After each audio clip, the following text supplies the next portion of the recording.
Welcome, everyone, to the Sonoma Spiel. My name is Tim Zahner with the Sonoma Valley Visitors Bureau. We are moving into mid to late winter. We're looking at spring. You know, Northern California, of course, spring comes very early, usually at the end of January. Mustard is starting to appear in the fields. The skies are very blue. It's very temperate. Those of you watching on YouTube, I am wearing a sweater, and I'm actually kind of hot right now because it was very hot and sunny. Friday afternoons in Sonoma, there is a protest every day at noon, and I was walking around watching that, and I was really hot, and I could be in short sleeves right now. Every week, we have a very special guest, and most times there's somebody that I might know a little bit about what they do or how they do it or have some relation. If they're a wine drinker or a farmer or a gardener or a cook or something like that, I always feel very comfortable talking to them because I like to drink wine and beer and grow stuff and poorly, all those things I do poorly, and cook as well. My next guest, though, is somebody I don't know much about. I'm actually pretty excited because this is going to be fun, and I hope you're going to learn along with me because I do have a very special guest, and this time I do actually mean it. Even if I do say that every week, this time I do actually mean it. I have Heather Kersley Wolf with Kersley. How are you doing? I'm great. Thanks for having me on, Tim. Good. Did I do okay in the last name? You did. You got it. Thank God. Yeah.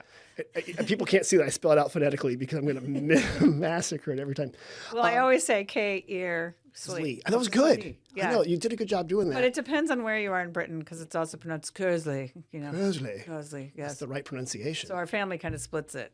Depending on how they do it. Well, my last name is a German-derived last name. It's Swiss German. Ein Zahner is a tooth. And so in German, it's Zahner, I guess. And also Zahner if you're here, or Zahner. It doesn't matter, right? I had no idea when I saw it printed on the email. I was like, yeah. What a weird name. Well, the whole joke, call me anything you want except late for dinner.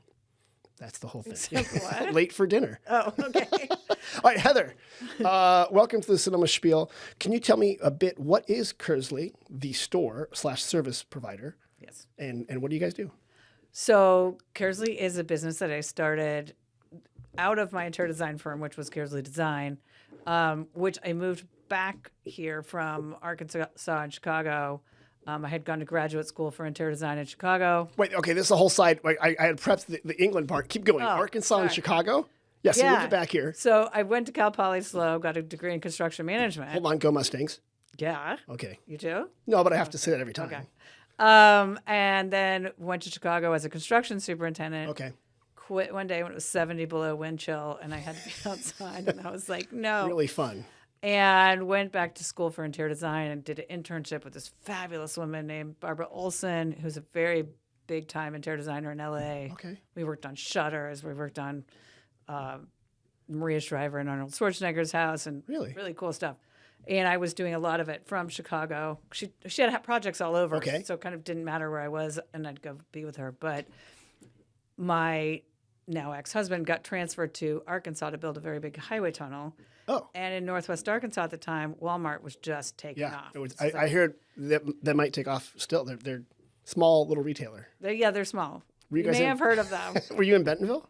My office was. Okay. We lived in Fayetteville. And at the time, there was it was tiny when we got there. And there was a shortage of housing. And it was a very interesting adventure. And I ended up making some phenomenal friends after 1 year of no one speaking to me because I was a Yankee.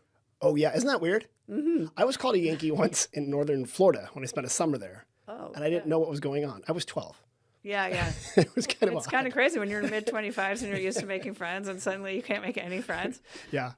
But I ended up meeting some really incredible women. Oh, cool. And still lifetime friends. Oh, great. And they helped me get tied in. And then I was doing interior design jobs in Chicago. So I was taking the little puddle jumper back and forth and sourcing out of Dallas and sourcing out of Atlanta. But it was so much fun when Helen Walton, speaking of Walmart, came to my house for a fundraiser I did for her symphony and hired me to be her decorator very loudly. Okay. Wait, was the decorations going to be loud, or she said, "You're hired," like an Oprah kind of thing? Like she waited for a pause in the room, and she said, she was asking me all these questions. And she was asking my mom. My mom was there. She'd come out to visit from Sonoma. She was like, who did this house? And then she just kept asking my mom questions. And then she looked at me, and when it was a lull in the room, and she said, Heather, I'm going to hire you as my decorator. She did not need a decorator. She was just making my career. Oh, really? She was doing your PR for you? She did. And we got call after call after call. And like, I did a house that was 42,000 square feet. I did a house that was 18,000 square feet. My average house size was probably 12,000 square feet, 10, somewhere in there. It was so much fun. Okay, this is the world that I don't know. Yeah. Right? I want to be very clear. You can already tell. I think I'm wearing my shirt says Sonoma on it, not because it's from Sonoma. It's from Kohl's, right? You get the idea. Like that's the world I operate in. A lot of IKEA furniture. Yeah, this is not. No, you're when you go into someone's house. Yeah. How do you design it? What does or that before mean? it exists. A lot of these were dirt when we started. Oh, really? Like, how do you do that? What's that process? Well, having grown up here, my parents moved to Sonoma to start Sonoma Rentals. Okay. So I was on a lot of construction sites. My dad had been a builder in Occidental before that. Okay. We'd moved out from Minnesota, but we moved to Sonoma when I was 5. Okay. And Sonoma town. And then we built our own house out on the end of Carragher, which was super fun, and we were all really involved. So I learned early on how to envision what was there when there wasn't anything there. And I think that's a huge part of the job. Yes. Because you can do renderings and you can do layouts and idea boards all you want. But if you can't walk around in your head in a space and things three-dimensional, you're very challenged in that job. Okay. I also am very empathetic. So when talking to people, I can, even if they're not good at telling what they need, I can feel when they're pausing, and I can feel when they're excited about something, and I can feel when one is and when isn't, which is a big portion Especially of my maybe job. working with couples. Yeah, and families. Yeah. And I just love that dynamic of creating a place where understanding what the purpose of the place is, because that varies. How often are they going to be using it? What season are they going to be using it? And then what do they need out of it? Like, what do they need? You know, even if they're going to be, so many houses are created for entertaining. So there's so many of these big houses. Right. And yet someone may only have 2 or 3 parties a year. Right. Then how is the house used the rest of the year? There's some of these big open rooms, and you find everyone like huddling in the breakfast nook in the kitchen, right? Yeah. And so I'm very into Palladian scale and having things every room be comfortable, even if you're alone. You just dropped a big term, Palladian scale, Palladian. Yes. What does that mean exactly? So Palladio was an Italian architect who took lots of the perfect number, like, you know, everything based off of pi and the golden ratio and the golden mean that the Greeks had been working on, you know, Pythagoras and all those guys. Right. And Palladio took all that traditional Greek scale and made it Italian. And he's all around Verona. And God, what's the town he's from? It's across the road from Verona. It's across the freeway. You could say anything. I'll believe you. I'm like, sure. I'm like, I've been there. I already told you I don't know anything about this. But I do like in true Roman form, they stole from the Greeks. Made it themselves, even though this is a couple centuries later. Well, he's not Roman, though. Right. He's a northern. North Verona. To be very clear, the Italians are very clear about that. Yeah. It's north. Yeah. North. Way north. Okay, thank you. It's up in the Veneto. Okay. So he was really about human scale and making things function and flow beautifully, and a lot of and then lots of if you go to traditional like colonial homes are often based on all of that because they came from. Anyway, I could talk to you. No, for the 2 sort of hours the about classical geometries. Classical architecture. Yeah. And one of the things that is unfortunate is that our architecture schools are no longer teaching classical architecture as the foundation.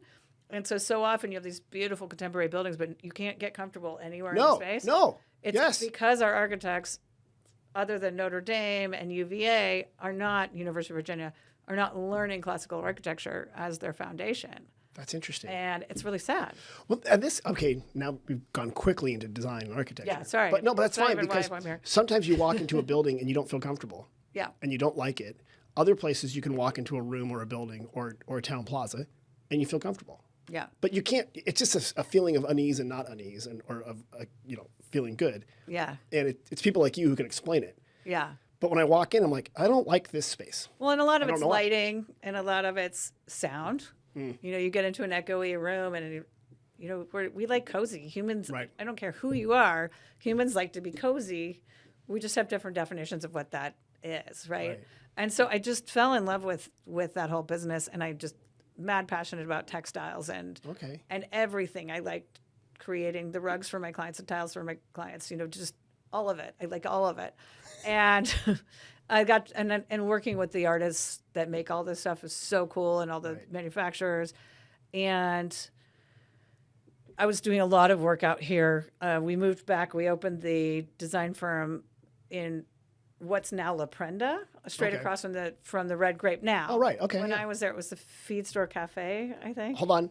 Bing, you win by describing something in Sonoma by something it was 5 iterations ago, which is the most Sonoma way to describe things. Yes. Well, we used to get our horse feed there. And now it's called the Feed Loft, and there is upstairs. There is well, the feed store. There's some vacation rentals up there. Oh, I didn't know that. And in that building, yeah. So yeah, that used to be a feed store. Oh yeah. To feed animals. We used to drive our trucks in there and get hay and everything else. Well, now you can get pizza and feed yourself. Exactly. And wine. And wine. So, okay, so that's where you guys were initially. We were in that space, and it was lovely, but we outgrew it. We were warehousing out on 8th Street East, and then the rent just went up so much after our first 5 years. And at that point, I had we were the lead designers. We were the design firm for the lodge at Sonoma. Oh, you were? Yeah, for 15 revisions of that. That's a whole nother adventure. Yeah, never have a hotel as a client. Huh? Yeah. And so we were doing that, and I was getting really burned out. And I had a house in Squaw Valley. I loved skiing. I skied like 50 days a year. It was my way of going away and just being away. Turning it off, right. And that's the only way you can feed your creativity. Yeah. You can't do any creative job and just constantly be working. It doesn't. You have to have the time out to get the ideas, and whether that's in the shower or on the ski slope. Totally. Or whatever. Absolutely. Right? That's when you have your best ideas, when you're not, you don't sit in front of a computer and have ideas, right? Yeah.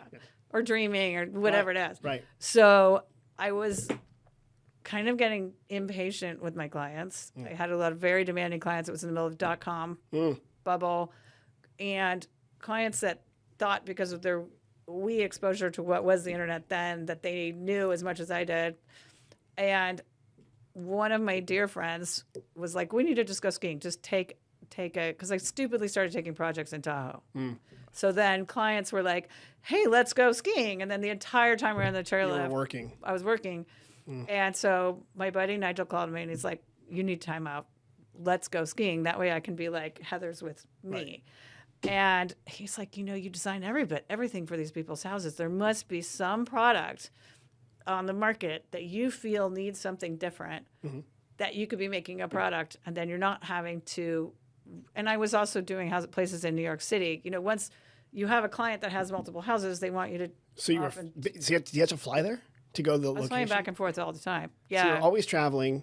Yeah. And my team was getting to design. Right. I was coming back with the major concepts. I was approving things, but I wasn't getting to do the fun part anymore. Do the stuff that you love doing. Yeah. Yeah. Oh. And I was coming back, and I do love meeting with my clients, but I was coming back and meeting with my clients, and then, it was a lot. Right. And so Nigel's like, well, what's missing? And I'm like, oh my God, beautifully made bed linens for men or for couples that don't want white or girly.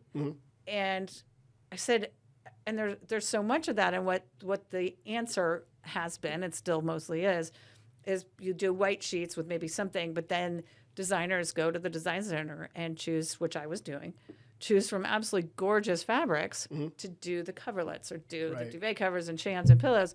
But those fabrics aren't made to sleep in.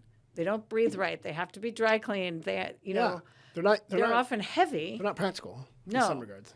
And housekeepers, for the most part, in this area of the world, are small. Yeah. And because often I'll get this answer, well, they have turn down from the designers. I'm like, who's doing the turn down? Right. That coverlet weighs 45 pounds. Goodness. If you're having to take Someone's it gonna off. hurt their back. Yeah. And anyone wealthy, the hardest thing for them to do, one of them, is keep staff. So you don't want to be injuring people that you've trained, that you love, that take care of you. So Nigel was like, okay, what is it going to take to do this? And at this point, I was running in a hamster wheel. We had 15 staff. If I stopped working, income didn't happen. And people didn't get paid. Right. And rent didn't get paid. And Nigel had done very well in .com stuff. And he was like, well, come back to me with how long, he's like, do you have an idea? By the, I'm abbreviating a whole day of skiing. Right. And waiting in line. Meanwhile, we're on the diamond, swooshing down. Going up and down KT22. Yeah. And I said, okay, I think it'll take me. So I had been skiing a lot in northern Italy. Okay. So I knew northern Italy well. A friend of mine had a ski shop, and I had been to the ski wear lines in northern Italy. This is how I became more acquainted with Palladio and Verona and that whole area. And because Vampire and Postcard were in that area, and Marostica. And anyway, it's really fun. The Olympics are happening. Okay.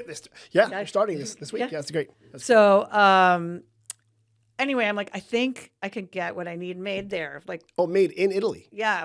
And I said, I have a pillow sham I got in Rome that I'm pretty sure everything I designed, whoever made that pillow sham could make everything I could think of. A pillow sham's a pillow cover. It's a case. Decorative pillow cover. Right. So a pillowcase is like one that you sleep on. Right. And pillow sham is something your mother-in-law has on the bed, and she gets mad at you when you slept on it, but you didn't know that you weren't supposed to sleep on it. That's some of them. Yeah. We also have sleeping shams. I'm not a big fan of, I love a good bed with a ton of pillows, but I don't have them. So you got this piece of fabric. You got this thing that was made. It's beautiful. In Rome, in a store. In a store that I'd had for years. I'd bought it in 1994, and I was like, whoever made that can make what I need. You're going to try to track that person down? Yes. Blonde, 29 years old, do not speak Italian. Right. And there's no GPS yet. But did you have a little Vespa? No, I was going to be driving on the M4, back and forth across northern Italy. So I'm like, I just knew it was going to work. Right. Like, this is going to work. And so we figured 2 months was enough time. If he covered my company for 2 months, I could go do this. To go find this person? To go find this factory. Okay. Yes. So I get on a plane, and I was in business class or first class, and this is before the seats were really, you weren't lie flat yet, right? Well, still, it was still good. Yeah. And I get on the plane, and we're taking off out of San Francisco, and I'm flying to Frankfurt or Munich, one of those, and then you would connect. Right. And this woman sitting next to me is like, you're awfully excited, because I was like talking to the flight attendant. Yeah. And I said, yeah. And she's like, well, where are you going? And I said, I'm going to Italy. And she said, oh, are you going to see a man? And I said, no. So then I started telling her my whole story. Right. And then we level off-ish, and the flight attendants came back with our drinks, and we both had vodka tonics. Okay. And she's like, well, cheers. I have the cell phone number for the woman who owns that factory. What? Yeah. What? Yes. Did you have the little sham in your pocket or something like that? Or you explained it to the brand. Oh, okay. Yes. Oh, so you had a lead. You didn't just have a fabric. You had a name. No. I knew it was a yes or Okay, I thought you just had some random pillow sham. No. I'm like, well, this is an adventure.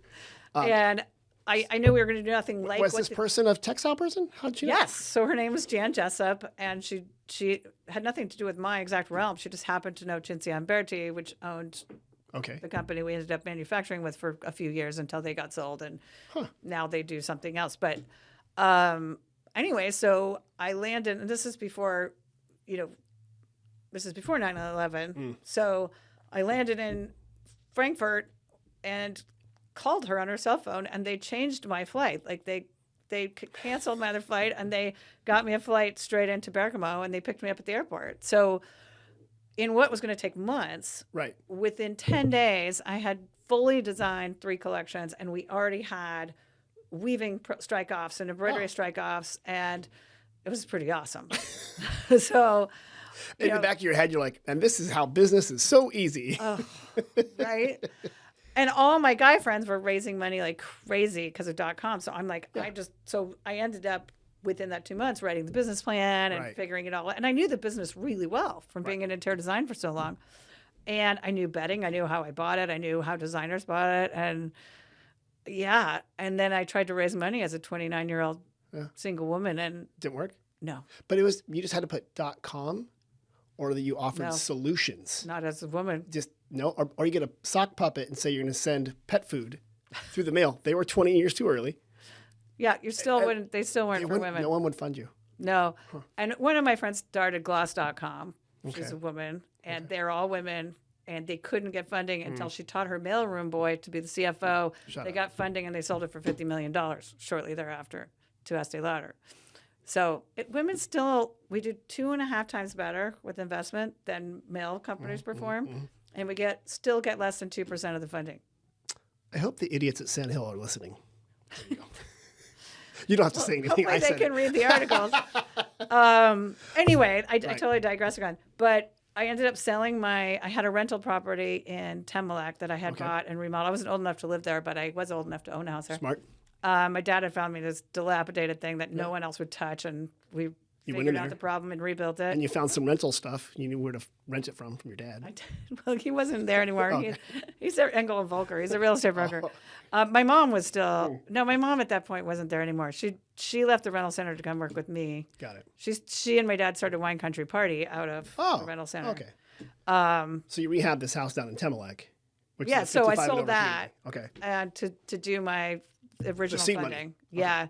And then when we figured out it was going to be like $250,000 to do our opening order to really have what we needed and get launched, then I sold my Squaw Valley place. Okay. Which lots of people were grumpy about because I had 3 friends that rented the other bedrooms from me during the ski season. Heather, you know the rules. You never want to own a cabin. You want a friend that owns a cabin. Yeah. Well, I had a great cabin. It was wonderful.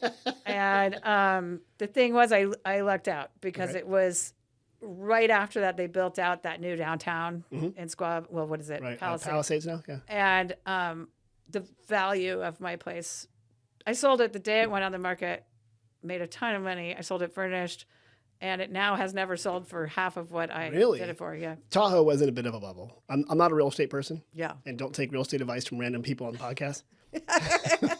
Much less nutrition. There's all sorts of advice you shouldn't take from people on podcasts. But yeah, I do know Tahoe's had some volatility. Well, and it's also an old condo at this point versus what else is available and the convenience factor and not being, you had to drive from mine. And anyway. All that stuff. Anyway, it funded Kersley. And so you put in this order for this Italian company. Yes. And they start cutting weaving and sewing woofing or whatever they do over there. Weaving, cutting, sewing, embroidering. What was the product? So our initial collections are all bed linens, table linens, and towels. Okay. And we did this magnificent silk and lamb's wool, so a lot of what happened was Italy joined the EU shortly thereafter. Okay. And it was very hard on Italy. And about a third of the factories that made the really specialty, really beautiful, heavy fabrics went under. Oh. And so the company that made that beautiful, we called it Dane after my brother, it's silk and lamb's wool. It's absolutely gorgeous. It's my duvet cover at home. Okay. That factory doesn't exist anymore. Oh, no. And we have yet to find anyone who can make it. But it was washable. And that was like the crazy thing. Machine washable or hand washable? Very, very carefully. Like if you have ultra hand wash, and you had a huge washer. So you could send it to the dry cleaner. It didn't have to be dry cleaned. Most dry cleaners would. But anyway, I have washed mine. Okay. And mine is 25 years old. Okay, well, hold on. So you get this money. Yeah. Sell this That's stuff. just one thing I did. Right. You're doing a roll the dice. You put in this order for these products. Yes. And I'm going to order a bunch of sheets, a bunch of towels. Yeah. And then where do you sell them? Table linens. Well, we had our shop. So you went here. We were here. You were going to manufacture them, ship them in. Yes. And sell them retail.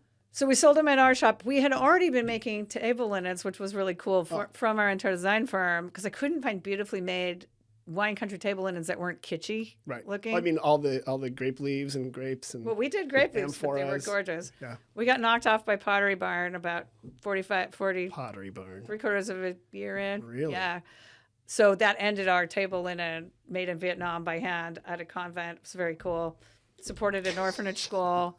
And then Pottery Barn. They were blind albino sisters. You've never heard of them in a cave. Well, that factory's still open. Okay. I set it up. Okay, there's a factory in Vietnam, for real. Yeah. That made this stuff. Yes. Then you had a contract with another factory in Italy. Yes. To make your stuff. You were selling it all out of Sonoma. No.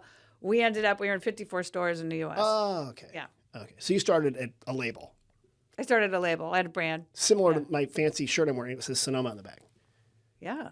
Thank you for not laughing. Thank you. I didn't know there were Sonoma shirts. I'm intrigued. That's Kohl's in-house brand. Very fancy. Are you serious? Versus Kirkland, the other clothing I wear, the Costco in-house brand, which you can also buy couches. You can buy 10 pounds of cream cheese. You can also get snacks at Costco. Yes. If they want to sponsor this podcast. I'm like, where are you going on this? No, okay, so you're selling all your stuff. This is what I love is that Yeah. You have this brand. You're selling it at different stores. Yes. So one of my best friends, Dasha Fernandez, who I had done gymnastics with for years at a very high level. She was our national champion for rhythmic gymnastics 3 times. We had trained in Mill Valley all through high school.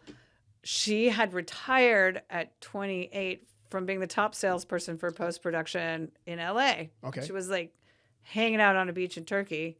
And I'm like, as you do. Tosh, I started this brand called Kearsley, and I need you to come back from Turkey off the beach and help me figure out how this product line is sold and where we're going to sell it. And she's hilarious. She has a whole collection of wigs. She can do accents. So she'd go in the same store as multiple people over and over and over. Like, have you had any Kersley by any chance? Well, that was part of it, but she was also figuring out how they were buying. She was like fearless. She's like James Bond level spy stuff. Oh, totally. She had glasses. She's hilarious. So she's still a shareholder in Kersley. But she did that for 2 years, got us, and now then she got married and had kids and had to go back to work. That happens. So she does pharmaceutical sales for cancer now, but cancer drugs. But 3 kids in private school, you got to gotta hustle. She better keep those wigs. She can go into other places. She's amazing. So she's in LA, and she was the whole time. She didn't. Got it. She wasn't here.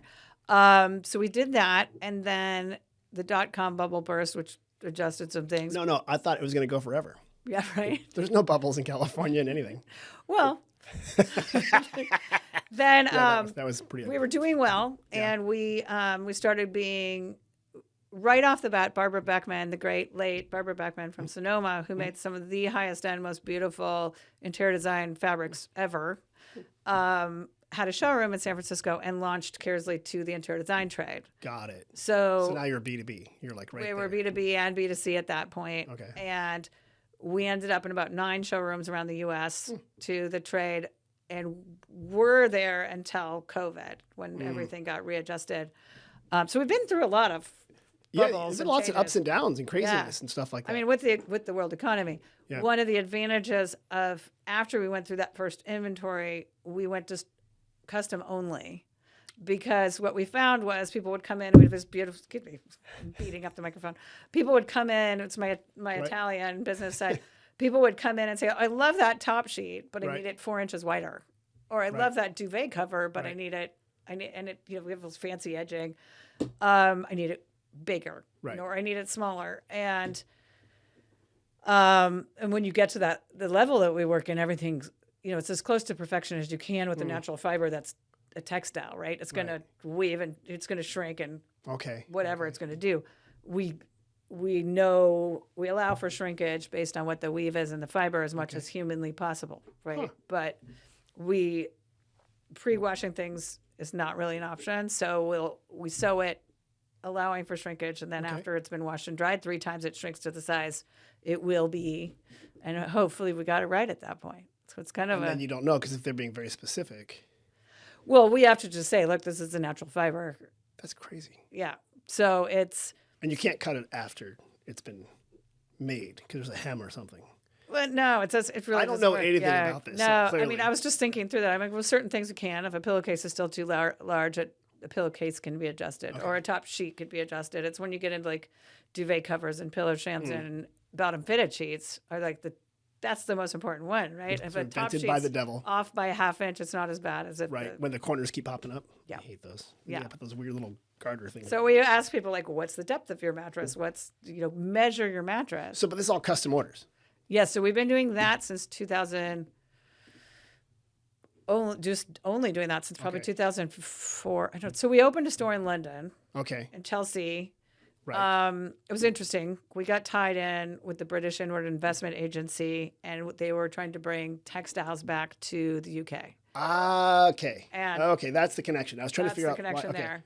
And Kearsley family, my dad's mother's family, had mills all up in Yorkshire and Lancashire. Okay. And velvet and woolen, and they were involved in the woolen trade. Okay. Oh God, there's a book I should have brought you. And was it about wool? How textiles built the world, the civilization of textiles. It's pretty. It's a really cool book, and it's very funny. Yes. To read, because how absurd humans are is just great. Because good entertainment. A lot of history in textiles.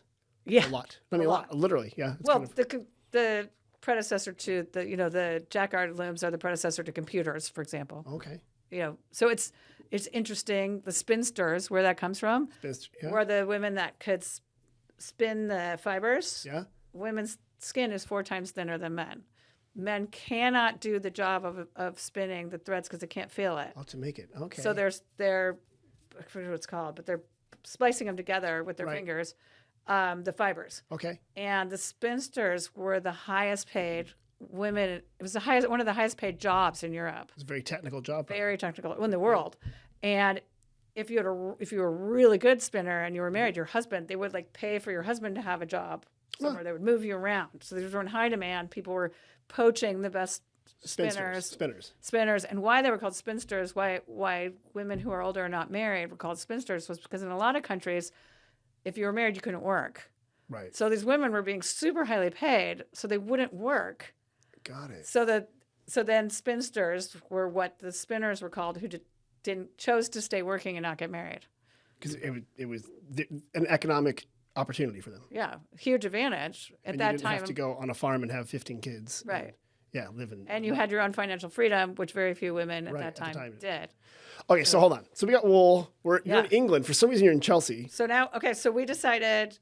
So we did all this research with the British Inward Investment Agency, and we did end up doing cut and sew in England, and we do actually do cashmere blankets out of Scotland. Okay. Wait, what's cashmere made of? It's wool. Yeah.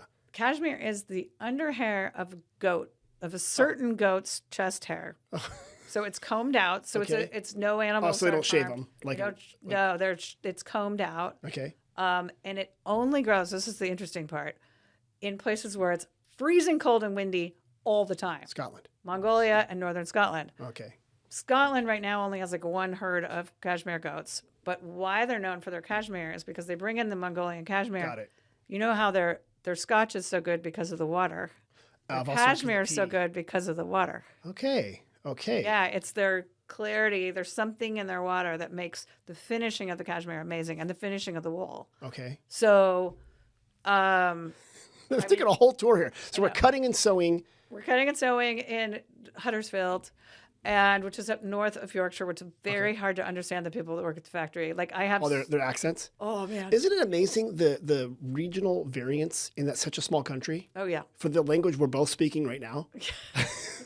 I mean, ours varies, but not as much. Not like their variants are nuts. And when you go up north, and whole different languages, whole different words and everything. Yeah, and you think, is this person speaking? Because people speak Welsh and Irish and Scottish, and maybe they're like, no, that's actually English, just very different. Very different. And I'd say north of Yorkshire, it's almost Scottish, like how it gets. But we totally digress, and we could talk about this for hours. So with Kersley being there, and I was able to get the interesting part is there's Kearsley Mills, which is in the town of Kersley, which there's a very big soap opera in England called Coronation Street. Yes. And the little downtown in Coronation Street is Kearsley. Really? Kearsley, yeah. Kearsley Mills had nothing to do with our family. It was built after my family started selling their mills in the late 1800s. It's a Victorian mill. But this dude, Raj, owns it. Okay. Forgetting Raj's last name right now. Sorry, Raj. And I was connected with Raj because the British Inward Investment Agency thought perhaps Raj could do our cut and sew. Okay. Because he did have some textiles. So they were trying to do like manufacturing and production back in England, into England. Yes. Or UK, I should say. So they were bringing me in to spend money and produce product in England. Got it. So this guy, Anthony Stinnett, picked me up at the Manchester airport, and because you could fly nonstop from Chicago, and when you've flown a long time, and sometimes you've like you're kind of fuzzy. Food in my teeth. They're like, yeah. Do I have I spilled on my? Yes, 100%. So we had to go straight from he gave me no time. We went straight from the airport to this meeting. How many snacks did you have on your shirt? Well, apparently none. And I had flown in I have this really great Piazza Sempione suit that stretches and it's really good. So I was all ready to go. Ready, right. So we roll, and this is, I don't know, 2003 or something. Okay. So we roll in there, and he just kept staring at me, and it was really unnerving. Like he was looking at me like, yeah. And I was like, okay, so can you tell, do I have like what's going on? In my teeth? Yeah. And he said, no, but you have the exact same eyes as Margaret Kearsley. Okay, that's my great-great-grandmother, and I do. So that was crazy.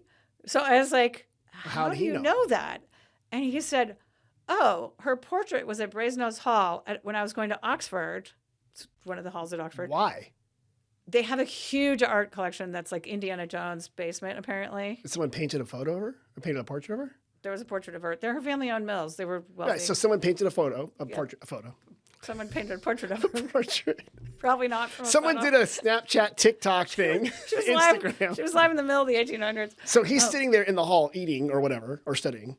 And there's your great-great-grandmother staring at this she was there, yes. And so he apparently developed a big crush on her. Oh, dear. Which is why he bought Kearsley Mills. Wow. So that was a weird, funny That's story. kind of an odd story. So he is a very successful man, super bright businessman. He owns a regional coffee company, but he's Indian, and he has a deal with Disney for the UK for all their little patches to be sewn on products. So he did baby bedding with like the Disney patches on them. Huge business. So anyway, couldn't sew anything at the level we needed whatsoever. But my concern then was he could fight me for the trademark for Kersley in England because he had been working out of Kearsley Mills. He owns the rights to lots of other brands, so he does. He makes it in India, brings it in, sells it as that. Okay. But turns out England's opposite of the U.S. because it's my family name. He was never going to win the trademark. Really? Thing. And so he's like, look, I'm not going to fight you. I'm not going to win. And I was like, why not? And he said, it's the opposite of the U.S. Oh. I've been doing business here as Kersley, but your family is Kersley, who's been doing business here. Wow, no, here it's like first forever. to file, man. You win. Yeah. So anyway, I got Kersley trademark, and we opened a shop in, oh, God, what's the name of our, down by the Chelsea Harbor. Okay. Lots Road, right off of the King's Road. And we set it all up, and it was great until the economy crashed in 2008, and we... Wait a minute, another bubble burst? Yeah. What? I thought everything was just going to go up forever. Well, the bigger thing for us was the Russian oil crash, because a lot of our clients in London were Russian. And so when it went down... When that started...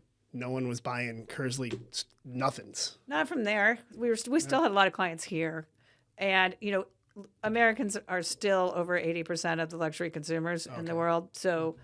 and quite frankly, in our London shop, we had American customers. Let's do this because I'm going to go. I know you brought product. I did. So let's do this. Let's bring it back to Sonoma. You currently have a shop. We did. We just in Sonoma. Yes. On First Street West. Yes. You're in the yellow building. I am. I love that building. Not far from where your other spot was. Like a block away. It's like down there. For those that know it, it's the secret place to park. When you're going to Pete's, you can park on that street and walk up. There's plenty of parking there. What is this place that you have there? So we're calling it Kearsley Atelier. Okay. And it's 561C First Street West. So you walk down that path, you see in that little picture there, and we're in the back upstairs. There is an elevator for people who need that. And what we have is a boutique. We also do by appointment for people who want bed linens. But we are now selling lots of other cool brands. So like outfitting, like tabletop, barware. Oh, I should have brought some of the Kim Siebert. So we have really good guests. So people can go there and actually purchase items. Yeah. And also get like consultation on design and ordering custom linens. And designers can come in with their clients and meet with us. Oh, okay. And we have a private room to meet. And then we also have a little boutique. But we also have our big work table. So it's kind of fun because people can come in and see like the action. Do you have those big books of fabrics? We do. We will. We will be representing other fabric lines. Oh, okay. So I don't know what those are called, but swatches. Fabric swatch books, yes. Sample books. What we're going to be doing, people can come by right now. And then we're building out. We'll have a big launch in probably mid-March, I'm guessing. You will? Okay. And I'll make sure you're invited. Of course, yeah. And people can come in if they need their whole house outfitted for barware, tableware, accessories. Oh, beyond fabrics. Way beyond fabrics, yeah. And then, but we can always do custom linens. I did bring you some. All right, come on, let's bring up the magic bag. Okay, so one of the coolest things we're doing now is we have this beautiful up bag. It's very big. A big brown bag. So this is the large tote. That is a large tote. Oh, is that you made that tote? Well, that's one of your products? I didn't, but yes, it's Kersley. Oh. Alethea Aratus, who works with us, who has a fashion degree, sewed these herself. These are from Kersley Fabrics. And in here, I have all this cool stuff. There we go. So here's a Kearsley cashmere It's blanket. a gray. Oh, that is soft. It's like That's a one of gray our Mongolian cashmere woven in Italy. pillow. It's a little toss pillow. This is gorgeous. Yes. I'll put up here and here. Yes. And this, so the That's fabric. 100% Mongolian cashmere. That's all natural color. So that means they're like picking through to get all the color to match. Yeah. Wait. Natural color. They didn't dye it? It's undyed. All of ours except our blue are undyed. This is gray. That's great. And the goat's undershirt So we have is this color. yes. So what? Well, they're blended colors. They're not just a solid color.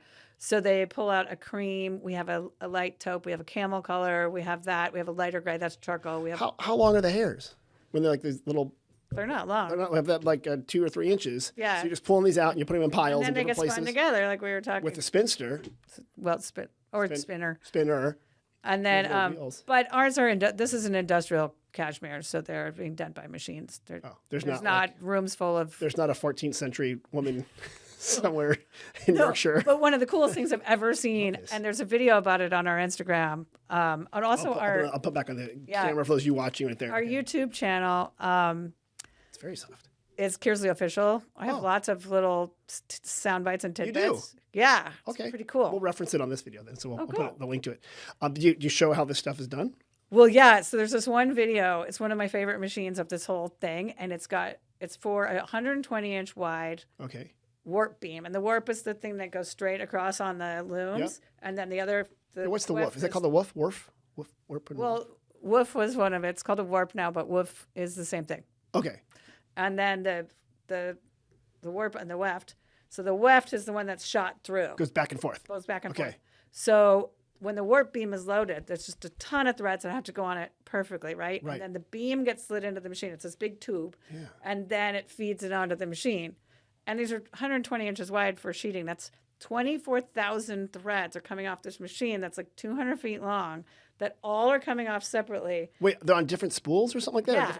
And they all come in and they go through this machine. They're very carefully watched. And there's a woman in there, like in the middle of it, that stops the machine when a thread breaks, finds the end. She's like Spider Woman. She climbs through. I have video of her. For real? And she finds it and she spins it back together. One of the top paid people at those factories. She's a modern spinner. Yes. For real? Yeah. That's crazy. She is married. So I've seen these earlier machines. You know, they talk about the early labor movement and like the mills in Massachusetts and stuff like that. oh my God. Slater's Mill is one of the coolest things on the planet. But when you see those, you're like, how did they build that? Like that was, AI. Everyone's talking technology is AI. Yeah. And there was .com before that. That was like the highest tech in the God. world. And it's insane. It's mechanically brilliant. Well, Slater's Mill is legendary. Slater's Mill is one of the reasons we were allowed to fight the Revolutionary War. There were 7. Slater had worked at one of the factories. Our family had a price on his head, along with about 12 other families. Look at you He guys. stole IP from England. Yeah, My family was on both sides. Look at you, Tories. Yeah. Well, my family was. We also had Revolutionary War officers. Sure, you did. Keep going. Well, my dad was a Scot. Dad's family was Okay, Scots, there you so they were in South Carolina during the Revolutionary War and fought for the Americans. So we're both I'm sides. just teasing you. No, it's always funny though because we're like, Emma's like, when we say "we" about the Revolutionary War, we. what do we say? And Yeah, I'm like, of course. well, we're Americans We. now. Yeah. All of us. And so we the people, and before Slater had stolen that and brought it over, and his brother-in-law happened to be an amazing engineer. So Slater brought over the existing cutting edge stuff that England was holding so tight. Right. And Slater's brother-in-law upped it and improved on the engineering. And it went from our ability in this country to be able to weave from individual home looms to industrial weaving. So that was part of the industrial Machine, here in the United States. Okay. And so it wasn't just home looms, but they were all hand looms. Right. And because before that, the bulk of our cotton went to England. We grew most of the cotton, we still do, but it went to England to be processed, and we had to buy it back with tax. Right. Suddenly, we could make our own uniforms and our own tents. We couldn't do that before. Take that, Your Majesty. Yeah, it totally allowed it. Slater's Mill is a museum in Massachusetts. It's awesome. I feel like you need to do textile history classes. Oh my God, I do. You do? You can like walk around and talk about this stuff and like tell all these stories through fabric. Yeah. Right? And like, because it does touch on literally, since it's like the clothing on our bodies, everyone needs it. It touches and I so much of our do life. have a blog, which is very neglected at the moment, but I will be doing more. And that's on our website. It's Kearsley Threads. And I also have Substack, and I've written one. I did it last week. I just started. I have like 11 subscribers. Subscribe now to Substack. And I think it's Kearsley's Threads on Substack. You're funny. All right, what else do you have in the bag here? Anything else? Let's go with that. Yeah. 'Cause we do need to answer some questions. You answer visitor questions, right? Yes. Okay. So this is a sheet. This is a cotton percale. This is a 500 thread count Italian, and then this has a little band. Wait, you said percale. What does that mean? Percale is a player. You can play with that. Okay, I'll explain. So percale is a plain weave. It's a fancy word for plain weave. It's over, under weave. Wow. It's non-directional. It's two-sided. Okay. And it's crisp. Pillowcase? It's crispier. That's a pillowcase. This is a very large pillowcase. That's a king-size pillowcase. This could be a flag. Totally. This is really big. I think, when you get those really long pillows, and then you don't have the long pillowcases, it drives me nuts because then like the little 1/8 like sticking out. I hate that. Well, and open the end because we have an inside envelope, so it actually hides the end of your pillow. See, this is the technology the world needs. Right? So you don't have to see the end of your pillow. That drives me nuts. Wow, wait, so this is so that's a really high quality cotton. We have higher quality. I didn't bring you one. What makes cotton quality? Oh, so there is just alone. So one of my favorite things is Egyptian cotton's used all the time. Right. And then here we have Supima cotton and we have Sea Island cotton, and they're all just varietals. They're like saying Cabernet Sauvignon, Chardonnay. So that's not where it's from. That's just the type of cotton Egyptian plant. cotton, the varietal was originally from Egypt. Egypt, right. This one is a 300 thread count sateen. Okay. Which is a 3 over, 1 over, and the thread is mercerized, so it's silkier. Mercerized. Yes. Oh, yeah. And it's one directional and it's one-sided. So we have to use more fabric to make a sateen piece of something because it has to go the right direction. Like if you get in your bed and you're like, eek, and it's got to be so you can slide into it. Slide in, slide out. Out you go. Okay, so wait, so that's the direction of the so feel it. The grain of the. Yeah, so it's got grain. Isn't that weird? That is weird. Although with my evidently absurdly thick skin as a man, I can't tell. Yeah. But it does. That is a real thing, and it's important to know because we have a heavier linen that a lot of men prefer. And I'm like, do women sleep in your bed? Yeah. Because if they do, this is going to be really rough for them. That is interesting. I didn't know that. We have linen that are wonderful for female skin too. Okay. So that's a 300 thread count. Sateen. 300. Oh, TC's thread count. Soleil or Soleil. That is the name of that. Yeah. The line, the Soleil. Yeah. 300 TC sateen pillow sham. Yes. Okay. And this is deep sea with contract white triple. That's a color supposedly. Triple contrasting stitch. We call that collection Narragansett for Newport, Rhode Island. Remember that whole thing about the beach grandmas? That was a phase for a while, and the idea was like you were dressing up like a beachy grandmother on Cape Cod. Oh yeah, that was the whole thing. So that they would sleep on those, I'm sure. I think these are the sailors. Probably the yachtsmen. But this is just a nice contrast because this is our 610 thread count. It's 125 grams.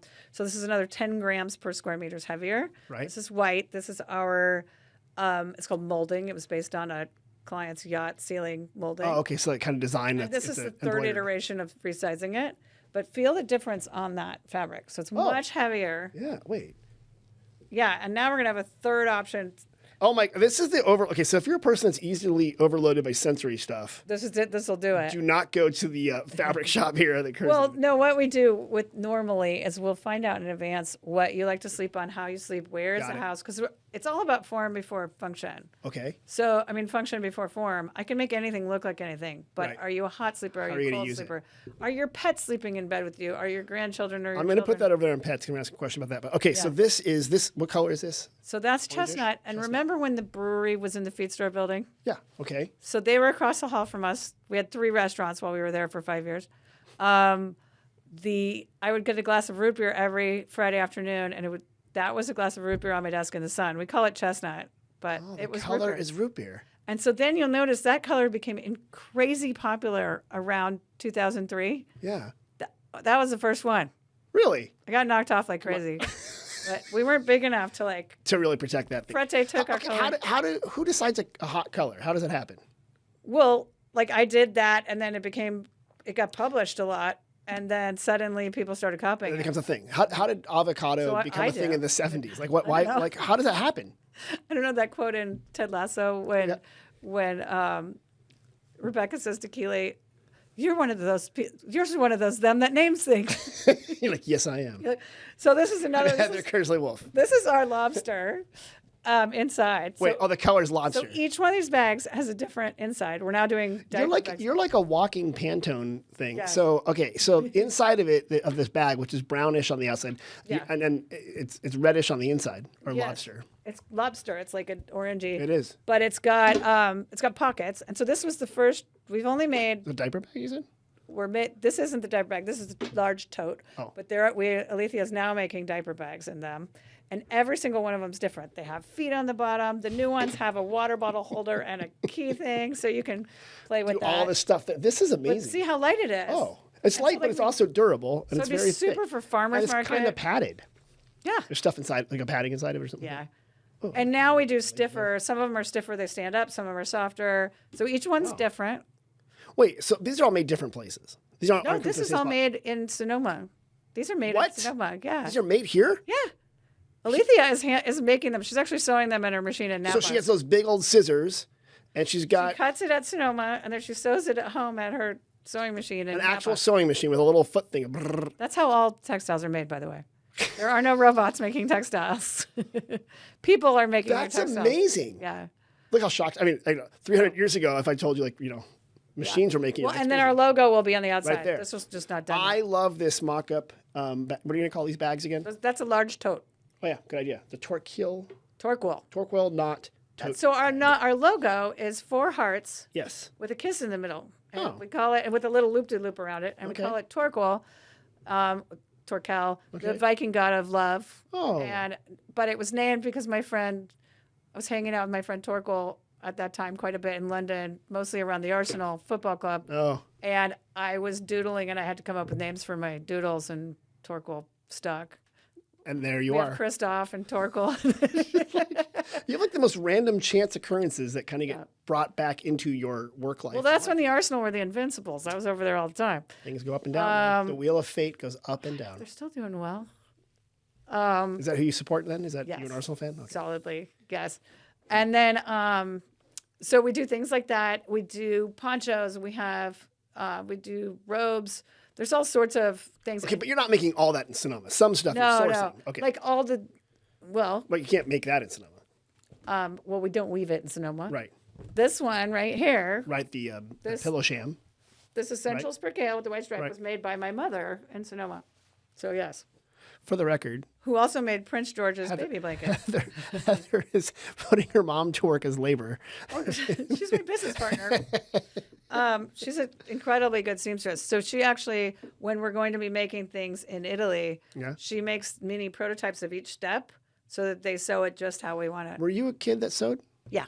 Oh, you were? Yeah. So, and you said your mom was and still is. My mom had a couture dressmaking company in college and right afterwards. Oh, okay. And she sewed with her mother growing up, who sewed for interior designers doing bedding. Okay. So you do have not just the whole history of the textile mills in your family. We have sewing. But sewing, and so you have those weird little, those like bodies, and they're like on stands, the mannequin things. How that all goes together, yeah. My grandmother had those, and they scared the hell out of me. At night, you go in the sewing room, and there's like this weird humanoid form in the window. That's terrifying. But we don't have one of those right now. We need them because Alethea is also making clothes out of Kearsley fabrics. Wait, you're doing a line of clothes? Well, right now they're one-offs and they're gorgeous. They're absolutely gorgeous. We have a skirt and a top at Kearsley. Wow. She's going to be doing jackets. So we're a creative bunch. You are. Who get bored easily. Hey, gang, we got a bunch of fabric. Let's make up a new color for it. I have the last remaining fabrics of Barbara Beckman. Okay. And we've been making those into throw pillows and things. And that's fun. Yeah. So and now we're going to be representing all these other lines, like herring Berlin is one of my favorite dishes. And I met Stephanie Herring. It's her line. Okay. She worked for she was at Bernardo in France. It's a porcelain line that's ancient. She had trained there, and then she took it and went to. Oh, my dad's here. She took it and went to Germany. Okay. And took French design and German engineered it. Huh. So you can put them in the freezer, you can put them in the microwave, you can put them in the dishwasher, you can put it in the oven. And so we got the distribution for that. We're retailers for Herring Berlin now. Their dishes and caviar dishes. And instead of putting it in ice, she put it in the freezer. It's amazing. That is pretty neat. And so the coolest part is, I was going to tell you, Enclos uses their dishes. Oh, really? Yeah. Enclos is a Michelin 2-star restaurant here in Sonoma. Which is heavenly. A block good. away from your shop, basically. Yeah. A block and a half. Block and a half. It's diagonal if you jump. It's amazing. Have you been there yet? I went there for the opening. But I've been waiting for the invitation for the free meal for the podcasters. Oh. And I think my email address might be wrong. I'm trying to figure that out. I've only ever eaten in the little lounge, but it was amazing. It's amazing. So I would, as soon as we start getting our inventory in, I'm going to talk to them and see if we could do something where they're demonstrating with the dishes, and then. Yeah, but they should have some of your fabrics in there too, because you're locally made. Table linens. Matter of fact, their staff should wear your clothing from Alethea. Very big thing I failed to mention is we've done a lot of hotel linens over these years, and we are now officially launched our hotel collection. Oh.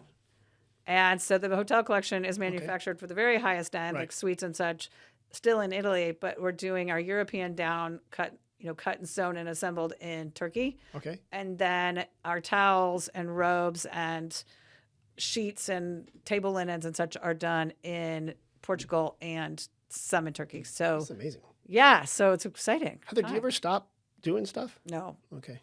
I love this. It's so moving. I know. My daughter's like, why do you have to work? I'm like, because I love it.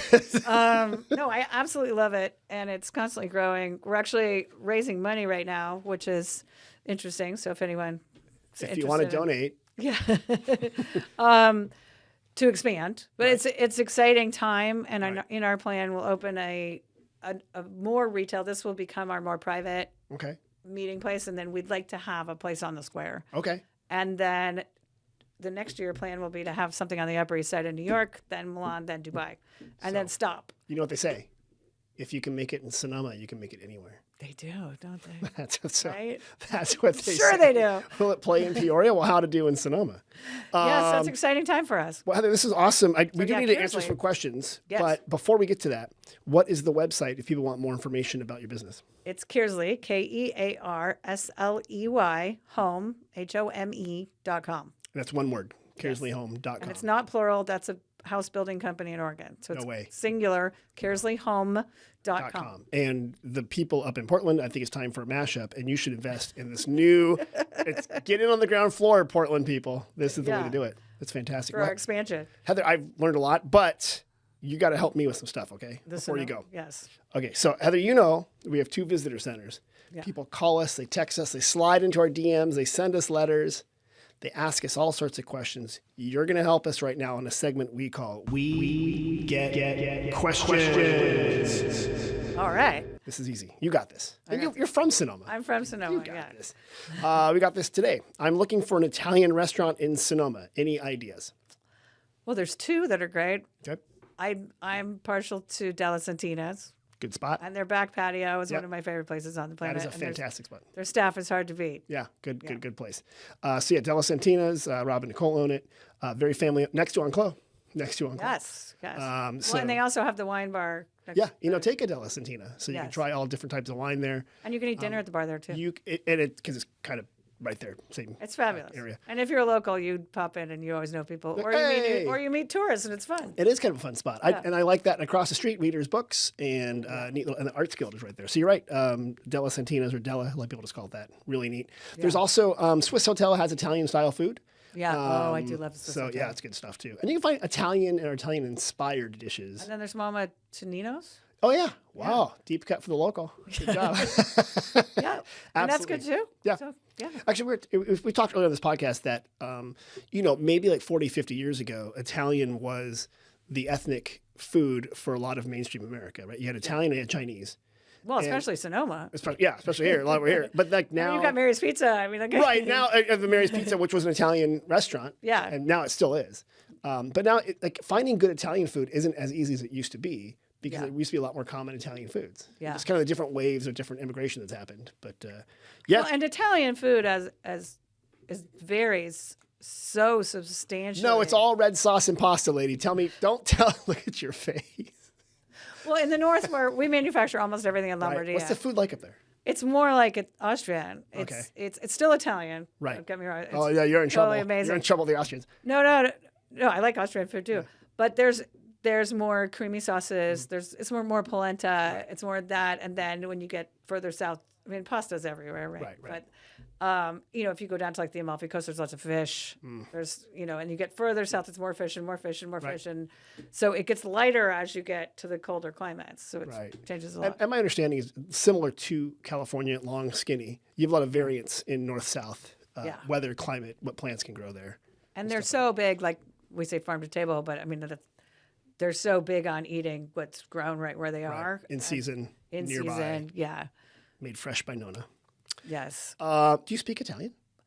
I understand a lot more, and I speak a little bit. And right now I have very little because I just got back from France. So I have from Deco Off, which is and Maison Objet sourcing for our shop. Okay. And for interior design. Okay. But I had been practicing my French running out. On the old Duolingo on the way. Okay, I've learned. You know what I did last night? I did a sleep story that was all in French. Did it work? I had trouble waking up. It was still playing, and I was just like, I don't want to leave here. It was so good. Here's the next question we got. You passed the Italian one. Good job. Okay, thank you. We are on the Queen Mary 2, and we're taking a 90-day cruise. We're in San Francisco. We're only in town for a few hours. What should we do? In San Francisco? Well, they came up here on a boat. On a boat. The Queen Mary docked in Sonoma Creek. No, they came up here on a bus. They get off the boat. This happens a lot because the Queen Mary does these massive cruises. Right. So they're here. What do they do? And they got a couple hours to walk around town. What should they do? Oh, so there's wandering around town. They're wandering around town. I love wandering around downtown. Well, we have that amazing, if it's afternoon and it's sunny, that buffalo, they close at 3, but Sunflower Cafe has buffalo ice cream, which is heavenly. We have good ice cream. We have chocolate really cow. Good ice cream. Chocolate We've cow. got sweet scoops. I would get ice cream, but that's just me. So many great places to have lunch outside. We do. I mean, I love EDK outside, the Swiss Hotel outside. Yep. I mentioned Della Santina. Yep. Lots of great places. La Casa. La Casa in the back patio there. Yeah, great places to eat lunch Valley outside. has a nice outdoor patio spot. Right. Yeah, Little James Beard Knot they just got. And Sonoma Grill. Sonoma Grill. Sonoma Grill is like this, I say to locals, we know it. Yeah. And it's like a gem, though. It's just off the plaza, and it's really good food. The food is fabulous. Oysters and stuff their like that. Salads, their oysters, their salads. Their salads are some of my favorite, for sure. Got a little spot there. And they do have a little backyard patio. So, yeah. Okay. So I like that. And then there's a lot of beautiful shopping. There is a lot of shopping. And that, what's the Julie Christine, that gallery about the photographs? Yeah, oh my gosh, Lisa Christine? Lisa Christine. There's also Lori Austin, which is an art gallery. Yeah. And then Lisa Christine, and they're separated by about 5 storefronts. Yeah, that's amazing. That's a good place for And then the Gross place, the Prohibition Spirits is great fun. You guys pop in there, you can get some absinthe. Oh, God, I didn't think about that. La Salette has fabulous patio. Oh, they do. And great Portuguese food. And then Tosca Tosca, which is their smaller, shareable little small plates, is also really good. Really good. Oh, good. But no patio, like if it's summer. No, they have a front. They have like 3 or 4 tables in the front. That's true. At Tosca Tosca. I mean, I love Psy. I'm a big bubbles And girl. then you get some bubbles. And then if you're there for the evening, then run upstairs and get a cocktail at the Beacon. At the Beacon, which is gorgeous. Say hi to you Martine. could be in London. Yeah. I love Martine. It's a good spot. And his fabulous wife, Heather. Yeah. The upstairs, the Beacon, you could be in London, you could be in New York. Yeah. It's so cool. I'm trying to get them to do some more programming downstairs, but to be continued. Yeah, he's working on that. Good. You got that one right. Good job. Thanks. Here's one. I was driving in the valley. I saw little puffs of smoke in the vineyards coming from piles of what looked like sticks. What is that? They're burning the vineyards they've pulled out. That's right. Yes. So every year. It's a controlled burn. It is safe. It's all fine. Oftentimes when they're changing out a vineyard or a vineyard's slowing down in production, or the pruning, when they do a lot of pruning and they don't want to keep a lot of the wood on the ground, they will put it into piles and then they will wait until winter to burn it. Well, and also they have to, if for some reason the vines had disease, they've got to fully burn it and kill it. Correct. You do not want to put that back into the ground. No, so you can't compost that. You sound like you've been around the wine growing world a little bit. Yes, of course. Seeing as did you go to Sonoma Valley High? I went to Justin Siena. You did. So I was in the middle of wine growing You were there, families. there. Yeah. Yeah. That's the other school, I mean, the other valley. My prom date and still one of my very dearest friends is Robbie Bunchu. Oh, so okay. Good luck, Bunchu. They might learn how to make wine soon, huh? Those guys. They do, a little bit. They might be figuring that out over the there. second oldest winery in Sonoma, Yeah, I think. and they have the good concerts and stuff. They have great tours too. Yeah. Robbie specifically. Yeah, Go on the I love that spot over there. That is Yeah. neat. Okay, you answered that one right too. So final question. Where can I buy a Sonoma t-shirt? People like shirts that say Sonoma on them. That's a very good question. Can you at Tiddlywinks? You absolutely can at Tiddlywinks. Like, that is wait a minute. absolutely one of the spots you can get. Tiddlywinks is another fabulous store. It is. Yeah. Yeah. It's a great shop there. And they have everything. I mean, we have a lot of great shops. If We you do. Just wander around the square. I mean, Araldi's is another favorite. Okay, thank you. You know, okay, so first of all, all Araldi my doesn't men get in my enough family. love. No. Yeah, but I do buy, when I'm not buying my clothes from like the famous Costco, Araldi's is where I buy my winter gear. Yeah. And my scarves and the other sweaters, my fancy sweaters. They have good men's shoes too. And they have really good, and you know what's good about Dan and the other staff that works in there? If you walk in there as a man, they can nail your size by just looking at you. Well, I just go in and tell them I'm buying a present for my brother Dan, or I'm buying a present for my dad, and they're like, "Oh, this would No, be they perfect." don't. Heather, they know, and that's what they said. The number one buyer of clothes at Araldi's is our wives and family members buying for men, and like they know exactly what it is. Yeah. And they get it. And then you go next door to Large Leather, and Jessica, who makes her belts and stuff there, she's like, "Oh, okay, boom," and she's got it all dialed in. Yeah. That's a weird corner. They're so good at that. Well, they've been, they've owned the building, I think, since it was built. Like Yeah, they've over been there 100 forever. years. Yeah. So Yeah. they're also starting to get in the groove of their business over there. Well, their clothes are getting better and 10 better. decades in. Yeah. Well, and Sign of the Bears.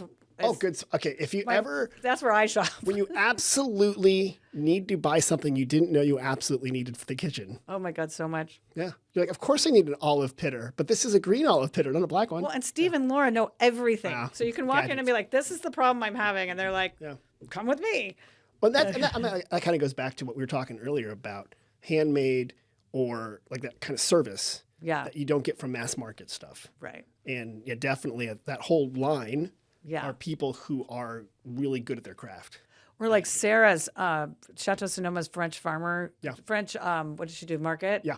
Oh my God, so cool. She's got good stuff in there. Yeah. In the back, their little back patio is really cute. That's Yeah. the Chateau Sonoma with Sarah Anderson. She has it. Yeah. And they do the flea Her market. shop's beautiful. Yeah. A beautiful product. That's you and her. The kind of people like I don't have that skill. I don't have that eye, but I appreciate it when I walk in because again, you get that balance and you feel good. Well, like you don't know why. Sarah and Summervine and Kearsley will be like the places for your tabletop and your opening. Like we all three complement Each other. each other. Yeah. And we were very conscientious on our buying to make sure we weren't buying anything that Summervine and Sarah had, just so we could, Why repeat? compliment it. And then you can go to Psy afterwards and have some sparkling. I do love Psy. And caviar. And caviar. Here's some other quick spots real quick. Where can you buy a Sonoma t-shirt? You said Tiddlywinks. Chocolate Cow has them. Oh, that's right. The Barracks Gift Shop. They have I a love really the good Barracks store. gift shop. Yep, Another good Christmas present they place. do. And then this is a deep cut for locals. I always mispronounce this place. It's over there, McCullough's, thank you. Yes. They are sort of like an old style department store in two different locations in the same spot. Yeah. And they sometimes have some Sonoma stuff as well. Okay. And maybe soon you will have very fancy high thread count t-shirts that say Sonoma. Well, now you got me thinking. Got you thinking? Yes, I would do like Supima or Yeah. like Yeah. something I like that. really good. Yeah. Don't let Coles be the only one using that name. No. Heather, you answered all the questions correctly. Oh, thank you. You did it. Well done. You're hired. Again, before we get out of here, what is the website if people have more questions or they want to find out more about your business? What is it? It's Kearsley Home, KearsleyHome.com. Wonderful. So after you've gone there and you've booked your consultation and you found your neat bag that Alethea made. Well done. You can do all that stuff. After you do that, then go to SonomaValley.com for deals, special offers, and events. Don't forget Sonoma Sips is coming up February 15th to March 15th, $15 wine tastings at more than 50 wineries. So if you haven't been up here in a while, good chance to come back. And if you're brand new to wine tasting, good. What about the art walk too? If they're in town quickly. Oh yeah, art walks. I love the art walks. It does happen the first You put me on the spot. Sorry. It's like the first Thursday. Thursday. Yeah. Tuesday or Thursday. Thursday of the month.